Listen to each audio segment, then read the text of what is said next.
Good afternoon and a very warm welcome to this afternoon's information session or the Education USA Thursday session at the American Center at the US Consulate here in Chennai. Today we have a very special speaker. We have Velavan Sendil Kumar, who is studying his undergraduate education at Columbia University. He is also perhaps more well known for his exploits on a squash court. He happens to be a very well recognized sportsman in India and is also representing Columbia University in the varsity sport of squash. We also have a special connection in the sense we're very happy that he is a former member of USIEF and he's come back here to give back and to share his experiences of being a varsity sportsman as well as an undergraduate student at Columbia University. So without further ado, over to you. Good afternoon, everyone. So here's a little clip of my past year at Columbia University as a student athlete. So my name is Velavan Sendil Kumar and I was born in Salem, studied in Don Bosco Matriculation Higher Secondary School and made my way through Columbia University. Next slide, please. So yeah, graduated from Don Bosco Egmore and then I started squash from the age of 10 and I've been playing it professionally since then. And again, it's just currently studying at Columbia University. And it's just a little sentence about my interests in reading autobiographies and watching other sports. I would like to start off with my thoughts before going to the university. I thought I was going to be an economics major, but then once I landed up there, my focus just diverted to statistics, and right now my focus is to be majoring in statistics. And right now I've finished my freshman year and I'm off to my sophomore year. I'm part of the squash team, varsity squash team for the Columbia University. It consists of a team of the playing 9 and the remaining 5 players as substitutes. And I play number 1 for the squash team. And whilst studying at Columbia University, I also make time to play a few professional tournaments around the United States. A little about the university. It's of course an Ivy League and it's ranked 5th in the nation after Harvard, Yale, Princeton and Stanford, and 2nd in the Ivy League in terms of engineering. And it is, again, the location is a key for this university because it's located in Manhattan, in New York, and it is one of the oldest colleges in the world, founded in 1754. And the university has also got like a lot of notable alumni like Barack Obama, Franklin D. Roosevelt, Theodore Roosevelt, and our own Indian B.R. Ambedkar. Okay, so here's a little insight of my squash life at Columbia. So my thoughts of squash being played at the United States was very underrated until I got there. But when I got there, the first thing that came to my mind was like, how am I going to cope up? How am I going to balance between academics and squash? So the first thing is I would like to talk about how the squash season is. So it starts off from November. So we start having matches every weekend, played until March, and we've got nationals, and we've got 2 leagues where Columbia University participates in. One is the National League and the other one is the Ivy League. So we are ranked, this is the first time in history in 2018 that we won that Columbia University won the Ivy League championship. And again, this is the first time in history that we finished, we were placed 3rd in the nation. And a little about my training schedule. It's really packed during the week. So we start off in the morning at like 10 a.m. to 1 p.m. and then we've got our gym sessions every afternoon and our fitness sessions. It takes up around 3 to 4 hours every day. And I think like an important aspect is time management when you're out there in an Ivy League. It's really important to start scheduling your classes around your squash and your class and your health, and like scheduling. Again, talking more about scheduling, you don't schedule for the day, because like when you're there, it's always you're running behind time. So it's always better to schedule for the month or for the week rather than scheduling for the day. A little about my professional tournaments in the States. I played 3 professional tournaments in the past year during my freshman year, in between my midterms and my final exams. And it is really hard to get your training in once the season is done, because most of the players on the team don't really train that hard after the season is over. They just tend to like lay back and focus on their academics. But like for me, I wanted to play more squash, so I started training on my own. And the best part about it is the city, New York City. Apart from training at the university, I got a chance to go downtown and play with a lot of professional players to get my game up in order to play these professional tournaments. And then it comes to the GPA. Columbia Athletics is a huge team. They have their own counselors, internship officers, and they've got an entire team who helps you with your academics and who helps you get that balance between your academics and your sport. Their expectation would be a GPA higher than 2.0 for you to be eligible to participate in the NCAA sporting event. And the other thing I would like to stress on is sleep. I think as a student athlete, during the first semester, there was something which I didn't give a lot of importance to, but then like it does affect your body. And as a student athlete, it is very, very important to get that 8 hours of sleep in. Okay, an insight to my freshman year. So yeah, a year ago I was again back here, not knowing how it's going to be at the States, because I studied in a state board school, and going straight into an Ivy League was a task for me. And I was really nervous when I got in, but once I got there, it took me almost an entire semester to get used to the vigorous curriculum and squash. So I think it's really important for you to be alert and ready before you get into the rigor. And adaptation to the tremendous workload. Again, it all just dials back to time management, because the workload is a lot. You need to focus on your squash and your workload at times, and I think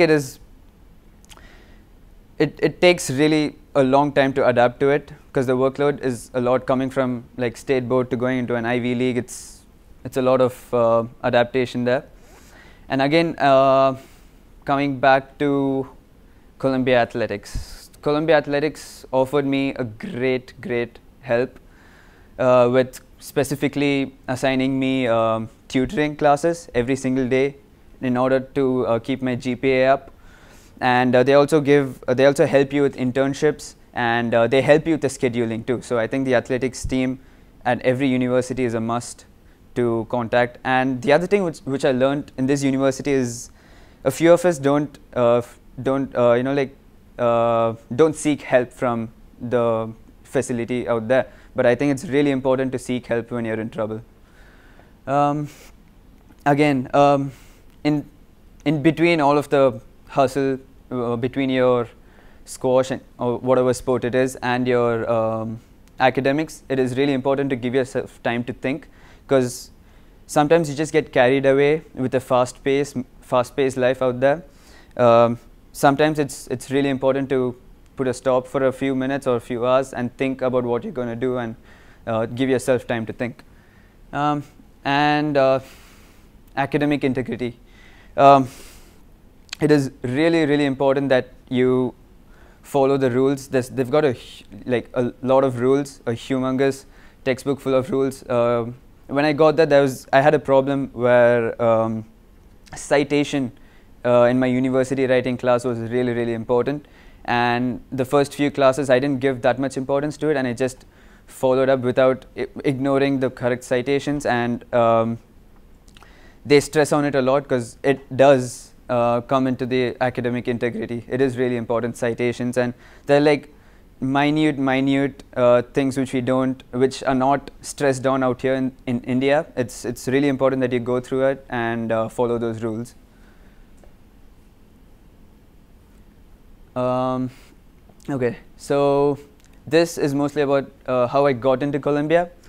So I think the first time was when I played the British Open, British Junior Open for India. The Harvard coach came to me and he really liked watching me play, and after I got back to India, he sent me an email, a long email asking me if offering me to come to Harvard. From that was the start, because like since then on I got offers from most of the Ivy Leagues and a few other universities, squash playing universities too. And I think it is a really hard task choosing which university you would fit in, and I think it's really important for each and everyone to go and visit the universities before you take a call.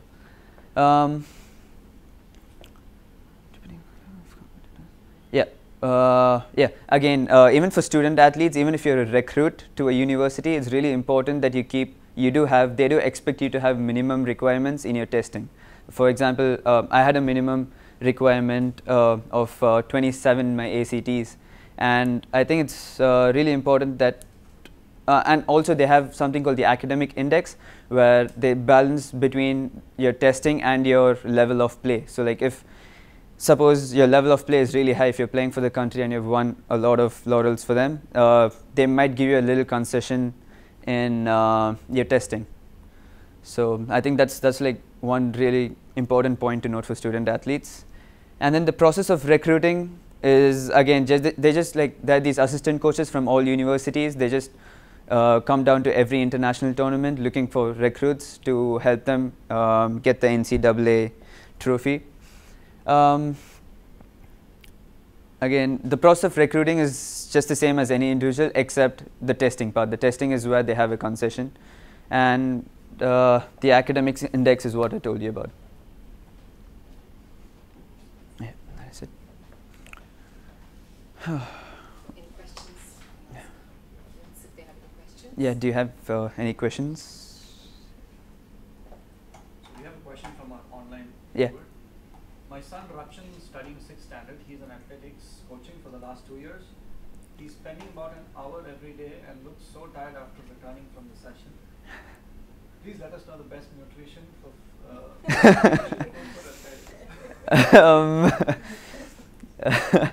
I would say after a hard session it would probably be protein, probably some eggs to have. And load in some carbohydrates and a few recovery, juices or soup. That's probably it. There's a question on how did you adapt? You mentioned that you're from the state board school. Yeah. So, and how was your GPA in the first semester, and then with the tutoring and all of that, were you able to improve in the second Yeah. semester? Okay. Yeah, I would. I'd like to just repeat my question so the online audience can hear what the question was. Okay. How did you cope with academics in semester 1 versus Okay. semester So now I'm going to talk about my academics from semester 1 to semester 2. I think the first semester when I got in there, it was really hard for me to adapt to it, and I didn't know about, again, I didn't seek for help, and I didn't have any tutoring, and I didn't contact Columbia Athletics the first semester, and I thought I could do it on my own, and that's when I got up to a GPA of 2.6, and that wasn't good enough. And the second semester, the end of the first semester, that's when I went and contacted Columbia Athletics. And I think from the second semester onwards, they just took complete care of my academics and to get my GPA up there. And my GPA in the second semester came up to a 3.5. The next question is, you mentioned that you had offers from several Ivy League colleges, Yeah. From coaches of several Ivy League colleges and other squash playing colleges. So what was so particular about Columbia that you chose Columbia? Again, I think it's really important for you to visit the universities that you've been offered. I would say that I chose Columbia because for my squash, I think New York City is a really big plus point. And the other thing is, I just felt when I visited the other universities, I didn't feel as comfortable as I felt in Columbia personally. So I think that was one of the big reasons. And squash, again, is a big reason why I chose Columbia. I have a question. Yeah. How and when did you start your process for getting into this? Yeah, about the process, it actually starts off from 9th grade, because you'll have to, I was pretty late in my process too, so you don't have to worry about that. But it starts off with your 9th grade scores. So they take, for recruiting, when they recruit you, they take the testing scores from 9th, 10th, 11th and 12th, and then your ACT or SAD scores. So it starts off as early as 9th grade. Yeah, and is there any difference if you write an ACT or an SAT? No. Sometimes, like, I think most of the universities, I think all of the universities accept either ACT or SAT, but you can always check. But I think mostly they accept ACTs and SATs. No, supposing like you don't go up all the way to like playing for your country on Mhm. an international basis, is there still any way they will give you consideration? Yeah, they do. There were a few players. Repeat the question so the online Okay. audience can understand. What was the question again? Is there, no, suppose Country. you don't represent your country in international level, is there any way they will still give you consideration for to get a scholarship, at least at some level? Okay. If you're not an international athlete, or if you're not up to that mark, would they give you a concession in your recruiting process? I would say they will, but they actually will. But then, like, you'll have to apply to them. You'll have to contact them, and you'll have to speak to them about your level of play, and you'll have to ask them if they would be ready to take you in. In my case, I was offered from these universities, but I know a few players where they had to apply by themselves. They had to fill up a recruiting form, or they had to speak to the assistant coaches, email them, and then get in touch with them. And probably you'll have to send a few videos to them. So when they watch you play, they'll take a call. And was there any other criteria they looked for when you got into the college, just other than sports and your sports? Not really, because like I think these universities, when you're a recruit, I think mainly they just need your GPA to be really high and your level of play to be high. I just add to what Velavan is saying. If you're interested in being a student athlete at a US university, it's ideal to first check which division, the level. There are 3 divisions: Division 1, Division 2, and Division 3 under the National Collegiate Athletic Association. So you have the NCAA, NAIA, and then you have the NJCAA as well. So there are 3 different leagues that are available. So you need to check firstly, and within NCAA there are 3 divisions, within NAIA again there are 2 divisions, and so on. So you need to see what level of athletics you're interested in, because not every division has all the sports either. So you need to check that also, depending on the sport that you play. The other thing, like Velavan mentioned earlier, you need to start from grade 9. You need to have a record of your sporting achievements in high school. If you have represented regionally or nationally your school, you should have those records of those achievements. And of course, like Velavan, if you've represented India also in the national level, or outside of India in the international level, if you are an accomplished player, then have a record of all those things. You need to fill up a form which is at the NCAA. If you're applying to the NCAA league, then you need to fill out something called as the Eligibility Center application form. The earlier you do it, it's better, because you can keep adding information as you keep progressing from grade 9 to 12. You can keep adding information on your sporting achievements over there.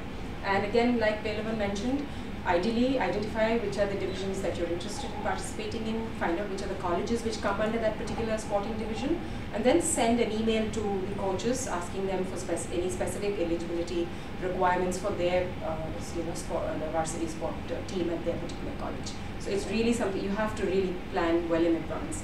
Also, the NCAA and NAIA and all have certain requirements for certain core courses that you should have studied in your high school. So you should have studied mathematics for all 4 years of your high school. English should have been for all 4 years. 2 years should have been humanities or social sciences. So there are certain eligibility requirements that you will have to go. If you just go to the particular division, NCAA or the NAIA website, you will know what are the requirements that they which are a must for admission under the sports program. So that information is available online, and you can always look it up. Any other questions? There's another question. Are there any remedial programs to make up for the regular teaching sessions that you may have lost due to athletics? Yeah, the Columbia athletics from any university takes care of that, because they have direct contact with the professors, and they make sure you get like individual attention to attend those classes.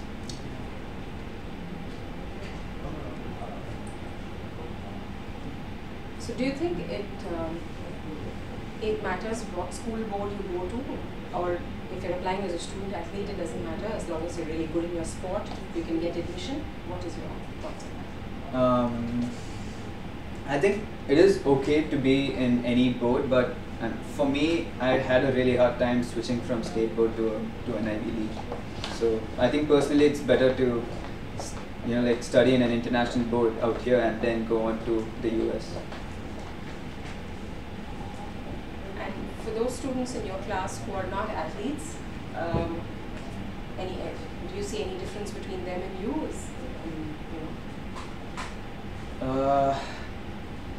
I would say the difference is, the only difference would be like the students out there, they always take up more classes and they have time to enroll themselves in a lot of clubs which we don't have.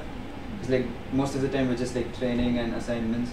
So I think that's one thing which I would love to do later on. So I have a question. If a student athlete in India wants to reach out to a coach in the US, what are some of the things that they should send information about them to the coaches? I think the first thing would be to tell them about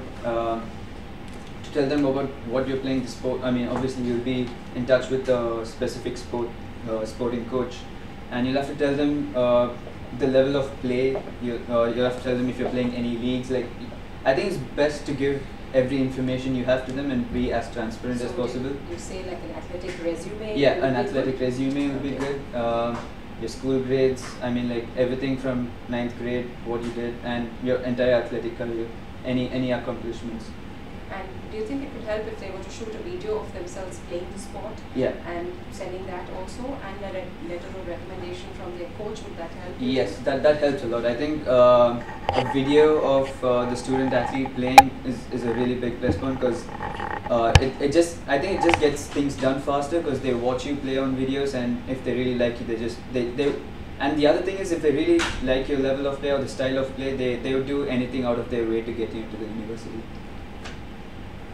So another question, as an international student athlete, are you expected to take 12 credit hours, or do you have a concession on taking lower? We don't have any concessions. Even I do have to take a minimum of 12 credits every semester. There's no concession for student athletes. I know in your presentation it was mentioned that your season's primarily from November to March. Just out of curiosity, how many days are you in class? How many days? How many days are you in class, and how many days are you playing? We train every day.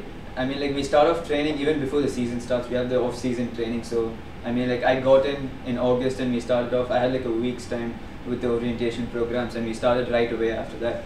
So the off-season training was mainly with fitness and endurance, getting ready for the season. And during the season, we travel every weekend, so we don't have the weekend time to study or to finish our assignments. So it's really like a crunch time for you to attend classes and to finish your assignments during the weekdays. So I think that's something which you have to get used to.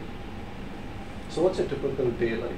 So when you start, what time do you wake up and when do you go to bed? Yeah, the first semester I think I had an 8:40 class. Do you want to repeat the question for the benefit of So the question was, what is Pelavan's day like? So what does he do on an average day when he's in the university? I start off with my class at 8:40, and the other thing is having your food on time is really important for a student athlete, because there were a lot of times where I just got carried away with my workload and I just like forgot to go to the dining hall and eat.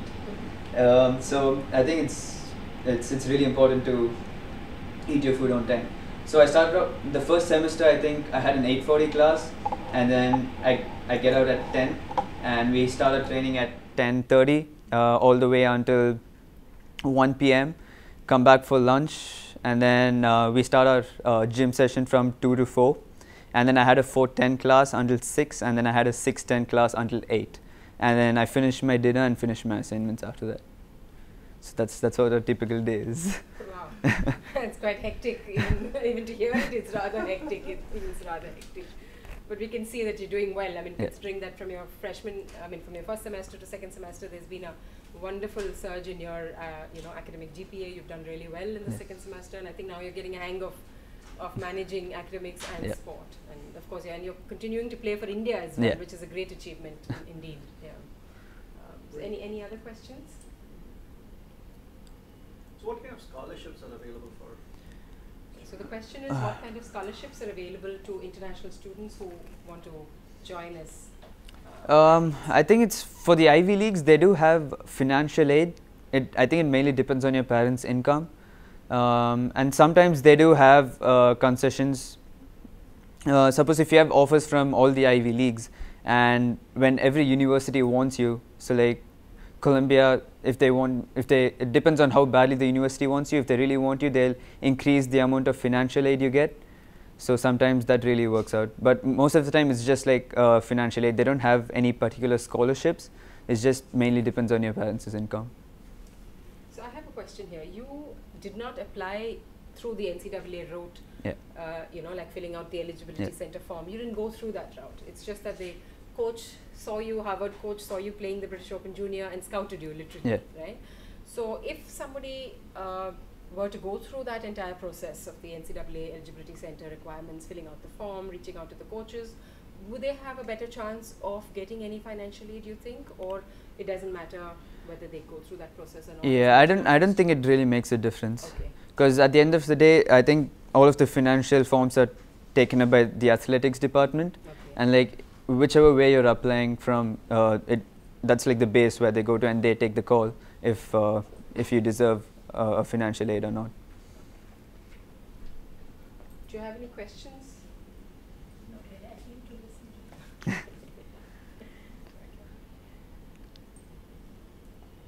to I would just like to talk Sure, about one more please, thing. sure. Also, I just want to talk about my path to Columbia. So I really didn't know that I was going to the United States to study until my 12th grade. So like I really didn't prepare for it, and when I got my offers, I ignored most of it because I thought I was going to become a professional squash player. But then once I started thinking about it, that's when I took a call that I would want to go to the States to study. And I took a gap year after my 12th grade to prepare for my SATs and ACTs. So I think it's never too late for you to apply to the United States. That is interesting. You mentioned gap year, relevant, Yeah. because a lot of students in India worry that if they decide to take a gap year, their Might application would be considered below par or something like that. So would you like to burst a few myths about that? I think education, the universities in the US don't really mind about the age barrier or whatever it is. They just want you to. They don't mind you taking a gap year. I took a gap year because of my SAT scores being a bit low, and I didn't have time to do it because I took a decision late. And I think gap year isn't a wrong decision at all. I think it gives you a lot more time to have clear thoughts and to go to the university you want to. And I'd like to reiterate that we've had USIF members who've taken gap years and done internships with NGOs during the year. They've taken internships opportunities with NGOs. They've done something very constructive in that gap year. And some of them have therefore, because of those internships and those voluntary internships that they've done, they've even managed to get scholarships after a gap year. So in fact, US universities don't discriminate you on your application based on the fact that you didn't just complete your education and you're coming, or the fact that you've taken a gap year. As long as you do something constructive in that gap year, universities would still consider your application in the same way. I have a question. Yes. When would be the right time to write your SATs? Like, not applying earlier and closing. I think. Right, I'll repeat Yeah. the question. The question was, when is the right time to take the SATs if you're applying to a US university? I think it's best to take it as early as possible. Like I've seen like a few students who are applying to universities. They're like 15 and 14-year-olds already preparing for the SATs to get into these universities. So I think it's better to do it as early as possible. The SATs. Just to add to what Velavan said, the SAT score is valid for 5 years. So you could even take it once during your 10th grade, summer holidays after your 10th grade. If you're happy with the score, good, it's valid anyway for 5 years. But if you're not happy with the score, you could take it again if you like during your 11th grade break. Do they take the most recent score? They do. or They will highest take score or- it'll take the score which is the highest. Even between the sections, they will take the highest score. So you can even take it during the break after your 11th grade also, you can take it. But the score is valid for 5 years. So as Velavan said, the earlier the better. Whereas the English language proficiency exam, whether you take the TOEFL, the IELTS or the Pearson's test for English, the score is valid only for 2 years. So take that after your 11th grade exam ideally. But your SAT, you can take even earlier.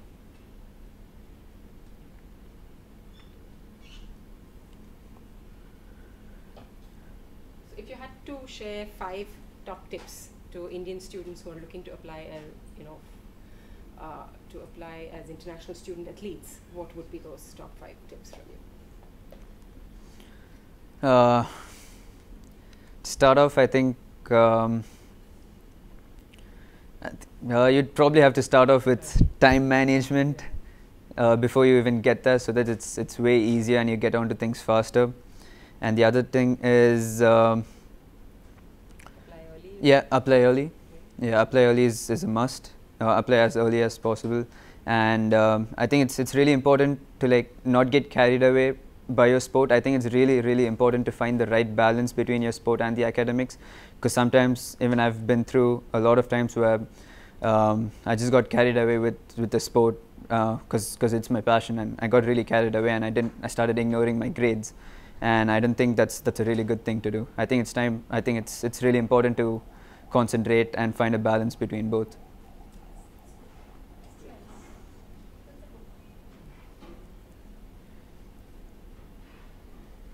Thank you so much, Velavan. Thank you. Those are the questions we had from our online audience and our in-house audience.